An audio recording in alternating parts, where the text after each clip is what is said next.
Hello, I'm Father Joe Roesch of the Marian Fathers of the Immaculate Conception.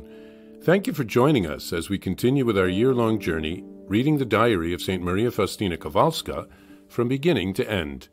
Today we take up from where we left off, beginning with diary entry number 1001. St. Faustina of the Blessed Sacrament, Congregation of the Sisters of Our Lady of Mercy, I shall sing the Lord's mercy. Notebook 3. Jesus, Mary, and Joseph, thank you, O Lord, my Master, that you have transformed me entirely into yourself and accompany me through life's toils and labors. I fear nothing when I have you in my heart. Jesus, Mary, and Joseph. The Lord's Supper is laid. Jesus sits down at table with his apostles, his being all transformed into love. For such was the Holy Trinity's counsel. With great desire, I desire to eat with you before I suffer death. About to leave you, love holds me in your midst.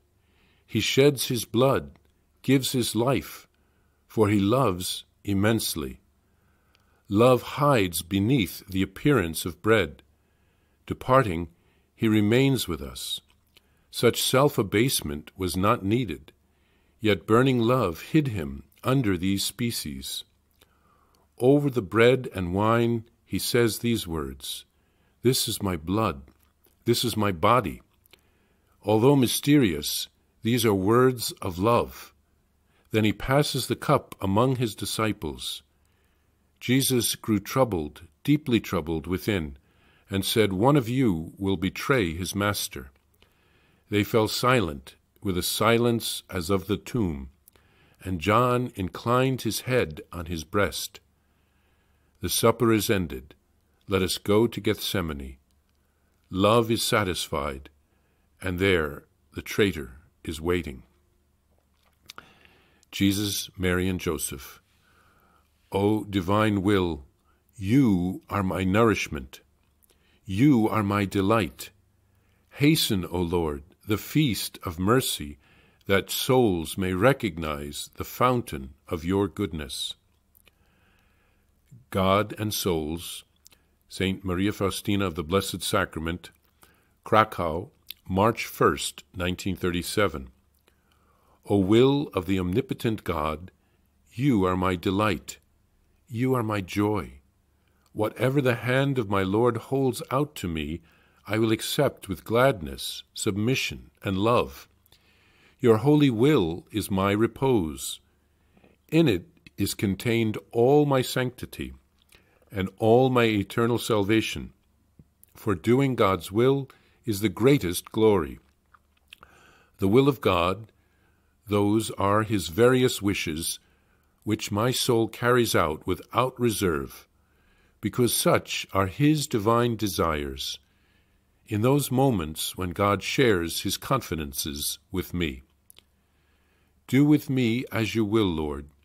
I place no obstacles. I make no reservations, for you are my whole delight and the love of my soul, and to you, in turn, I pour out the confidences of my heart. St. Faustina begins her third notebook with poetry, as she had done in her first two notebooks. She thanks Jesus for transforming her into himself. This was accomplished largely through her uniting her sufferings with his. Jesus wants all of us to become like him. She writes of the Last Supper, Jesus is transformed into love. This is in the Eucharist which we can receive. Jesus remains with us always in the Eucharist. She writes of Judas, who betrayed him. She praises God's will. She says this is her nourishment. Jesus said in the desert once, "One does not live by bread alone, but by every word that comes from the mouth of God." That's Matthew chapter 4, verse 4. And in the Gospel of John, After meeting with the Samaritan woman and seeing her transformation, the apostles urge him to eat something, but he says, "I have food to eat, of which you do not know." That's John chapter 4, verse 32. So Jesus is filled with love and satisfaction because he is doing the will of God, saving souls. He sees the transformation in that woman. And Faustina experiences the same thing. She's nourished by doing the will of God. So she prays that that feast can be proclaimed so all can profit from knowing about God's mercy. Finally, she writes one more ode to the will of God, her delight, her joy, her repose, her holiness, her salvation, her glory. She wants to please God. She accepts his plan for her life. She places no obstacles in his way, and she turns to him with her secrets, the secrets of her heart. We should all do the same.